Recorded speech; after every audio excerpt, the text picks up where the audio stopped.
Hello, I'm glad you're here. I'm NatsMan, and I'm reading the Bible from the beginning to the end, from Genesis to Revelations. Please join me in this journey and make God's Word a part of your everyday life. Please hit that subscribe button so you'll be notified every time I post a new video and you won't miss any parts of this Bible read. This is video number 274. Today we're reading from the book of Ecclesiastes, starting in chapter 3. Ecclesiastes 3. For everything there is a season and a time for every purpose under heaven.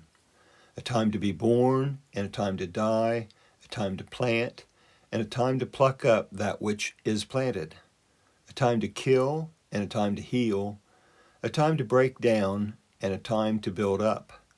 A time to weep and a time to laugh, a time to mourn and a time to dance, a time to cast away stones and a time to gather stones together, a time to embrace and a time to refrain from embracing, a time to seek and a time to lose, a time to keep and a time to cast away, a time to tear and a time to sow, a time to keep silence and a time to speak, a time to love and a time to hate, a time for war and a time for peace.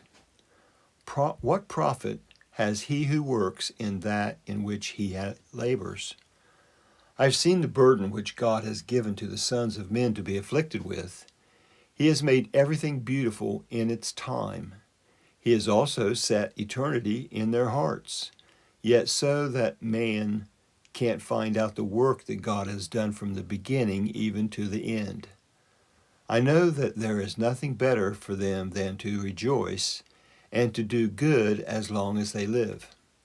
Also that every man should eat and drink and enjoy good in all his labor is the gift of God. I know that whatever God does, it shall be forever. Nothing can be added to it, nor anything taken from it. And God has done it, that men should fear before him, that which has been long ago, and that which is to be has been long ago. God seeks again that which is passed away. Moreover, I saw under the sun, in the place of justice, that wickedness was there, and in the place of righteousness, that wickedness was there. I said to my heart, God will judge the righteous and the wicked, for there is a time there is for every purpose and for every work. I said in my heart, as for the sons of men, God tests them, so that they may see that they themselves are like animals. For that which happens to the sons of men happens to animals. Even one thing happens to them. As the one dies, so the other dies. Yes, they have all one breath, and the man has no advantage over the animals, for all is vanity. All go to one place. All are from the dust, and all turn to dust again. Who knows the spirit of man, whether it goes upward, and the spirit of the animal, whether it goes downward to the earth?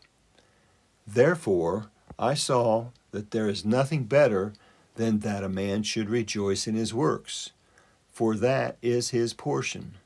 For who can bring him to see what will be after him?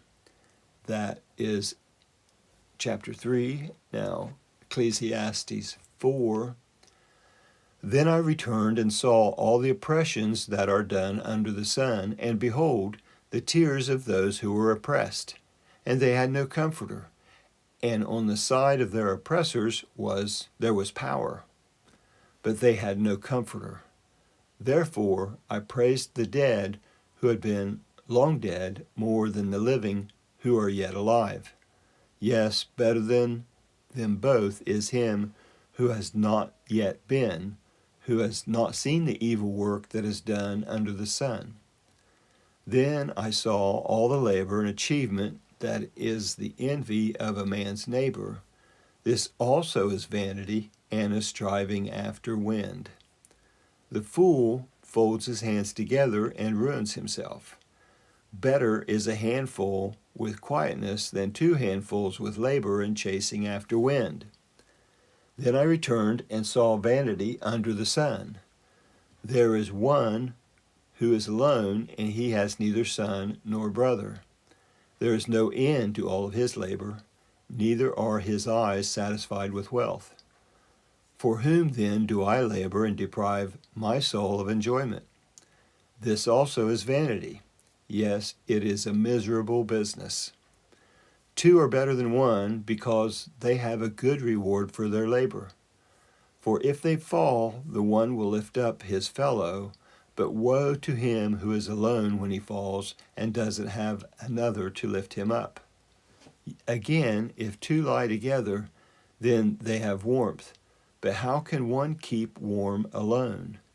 If a man prevails against one who is alone, 2 shall withstand him, and a 3-fold cord is not quickly broken. Better is a poor and wise youth than an old and foolish king who doesn't know how to receive admonition anymore, for out of prison he came out to be king. Yes, even in his kingdom he was born poor. I saw all the living who walk under the sun, that they were with the youth, the other, who succeeded him. There was no end of all the people, even of all them over whom he was, yet those who come after shall not rejoice in him. Surely this also is vanity and a chasing after wind. That is chapter 4. Now Ecclesiastes chapter 5. Guard your steps when you go to God's house, for to draw near to listen is better than to give the sacrifice of fools, for they don't know that they do evil.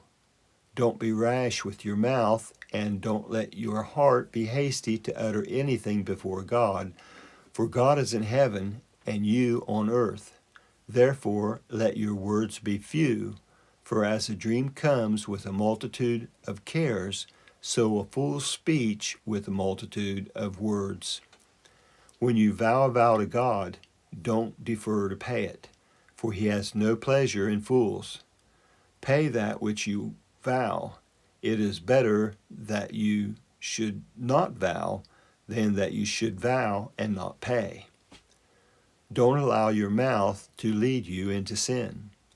Don't protest before the messenger that this was a mistake. Why should God be angry at your voice and destroy the work of your hands?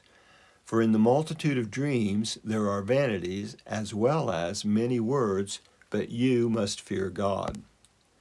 If you see the oppression of the poor and the violent taking away of justice and righteousness in a district, don't marvel at the matter, for one official is eyed by a higher one, and there are officials over them. Moreover, the profit of the earth is for all. The king profits from the field. He who loves silver shall not be satisfied with silver, nor he who loves abundance with increase. This also is vanity. When goods increase, those who eat them are increased, and what advantage is there to its owner, except to feast on them with his eyes? The sleep of a laboring man is sweet, whether he eats little or much, but the abundance of the rich will not allow him to sleep. There is a grievous evil which I have seen under the sun, wealth kept by its owner to his harm. Those riches perish by misfortune, and if he has fathered a son, there is nothing in his hand. As he come out of his mother's womb, naked shall he go again as he came, and shall take nothing for his labor, which he may carry away in his hand. This also is a grievous evil, that in all points as he came, so shall he go. And what profit does he have who labors for the wind? All his days he also eats in darkness. He is frustrated, and has sickness and wrath. Behold, that which I have seen to be good and proper is for one to eat and to drink and to enjoy good in all his labor, in which he labors under the sun, all the days of his life which God has given him, for this is his portion. Every man also to whom God has given riches and wealth, and has given him power to eat of it, and to take his portion, and to rejoice in his labor, this is the gift of God. For he shall not often reflect on the days of his life, because God occupies him with the joy of his heart. That is Ecclesiastes 5 and the end of this video. That was the book of Ecclesiastes, chapters 3, 4, and 5 on video number 274. I'd like to thank you for joining me in this project, in this endeavor to read the entire Bible. I hope you enjoyed listening to it as much as I enjoyed reading it. Please feel free to comment if you'd like, and also please give this a thumbs up if you enjoyed it. If this is your first visit to NatsMan Reads the Bible, I leave a link in the description below to the intro video that explains what it is I'm working to accomplish here. I hope you come back for the next video, and until then, thank you. I hope you have a blessed day. I'm NatsMan, and I'm out.